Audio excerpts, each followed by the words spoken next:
அன்பு ஆசீர்வாதம் வணக்கம். நண்பர்களே, நமது உடல் நலம் பற்றி நாம் பார்த்து கொண்டிருக்கிறோம். உடல் நலத்திலே எல்லா அவயவங்களும் நன்றாக வேலை செய்ய வேண்டும். நமது உடம்பிலே எண்ணிக்கையற்ற நரம்புகள், அதுபோக வெளி உறுப்புகள், உள் உறுப்புகள், இவை எல்லாம் சீராக அது இருக்க வேண்டும். சீராக அது இயங்க வேண்டும். அப்படி இயங்குவதற்கு இந்த ஆசனங்கள் உதவி செய்கிறது. இப்பொழுது மிக முக்கியமான ஆசனங்களிலே எல்லாம் முக்கியமானது தான். கண் முக்கியமா, செவி முக்கியமா, பல் முக்கியமா என்றால் எல்லாம் முக்கியமானது தான். ஆனால் கூறும்போது அதை ஒவ்வொன்றையும் முக்கியம் என்று கூறுகிறோம். அது ஒரு மிக ஆழமாக பதிய வேண்டும் என்பதற்காக அது கூறுகிறோம். இப்பொழுது பாதஹஸ்த ஆசனம். அதன் பொருள் பாதம். அது பாதம் என்பது கால்கள், அடிக்கால்கள், தரையில் நடந்து செல்லக்கூடிய அந்த பகுதி பாதம்.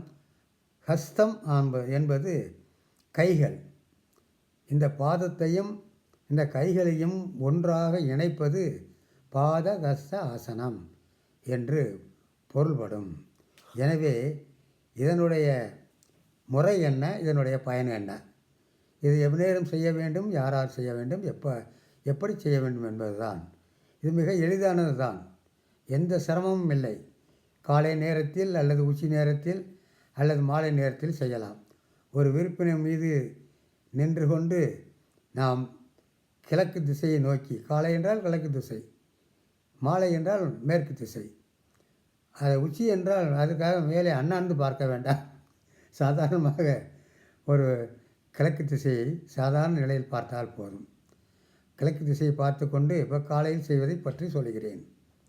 நாம் 2 கைகளையும் மேலே தூக்கி 2 கால்களையும் ஒரு 3/4 அடி அகலத்துக்கு இடைவெளி விட்டு வைத்து நமது கைகளை மெதுவாக மூச்சை இழுத்து கொண்டு மேலே செங்குத்தாக தலைக்கு மேலே கொண்டு சென்று அங்கிருந்து மூச்சை, நாம் உள்ளிழுத்த மூச்சை, வெளிக்காற்றை மெதுவாக விட்டுக்கொண்டு மெதுவாக குனிந்து குனிந்து குனிந்து நமது கால்களின் அந்த கட்டை விரலை 2 கை விரல்களால் தொட வேண்டும். ஒரே நாளில் வேண்டவே வேண்டாம். சில நாட்களில் செய்யலாம். ஒரே நாளில் செய்துவிட்டு வலிக்கிறது, சரியில்லை என்று நினைக்க வேண்டாம். எந்த பயிற்சியும் மலைமேல் ஏறுவது கூட, மரத்தில் ஏறுவது கூட, வீட்டுக்குள் செல்வது கூட, அந்த ஒவ்வொரு அடி அரை அடி கால்களை நகர்த்தி செய்வதைப் போல இந்த பயிற்சிகளை மெதுவாக செய்து ஒரு அற்புதமான உடம்பை, அற்புதமான சக்தியை பெற வேண்டும் என்று கூறி நாம் இப்பொழுது பாதஹஸ்த ஆசனத்தை பார்த்தோம். அதனுடைய முறையும் பார்த்தோம்.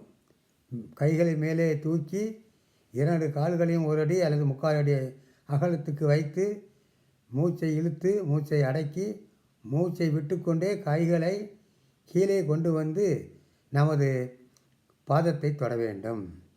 இதனால் என்ன நலம் என்றும் பார்ப்போம். இதை எத்தனை முறை செய்யலாம்? மீண்டும் அதை போல நாம் குனிந்திருப்பதை மூச்சை மெதுவாக இழுத்துக்கொண்டு கைகளை மேலே கொண்டு சென்று உச்சந்தலையிലേക്ക് நேராக கைகளை உயர்த்த வேண்டும். இப்படி 5 முறை அல்லது 10 முறை செய்யலாம். அதற்கு மேல் செய்வது என்பது வேண்டாம். பிடிவாதமாக எதையும் செய்ய வேண்டாம். இப்படி செய்வதனால் இடுப்பு வலி, வயிற்று வலி, இடுப்பு ஏற்படக்கூடிய வலி, வயிற்றில் ஏற்படக்கூடிய வலி, மூலக்கடுப்பு என்பது ஆசன வாயில் ஏற்படக்கூடிய அந்த ஒரு நோய், அது நவமூலம் என்று சொல்வார்கள்.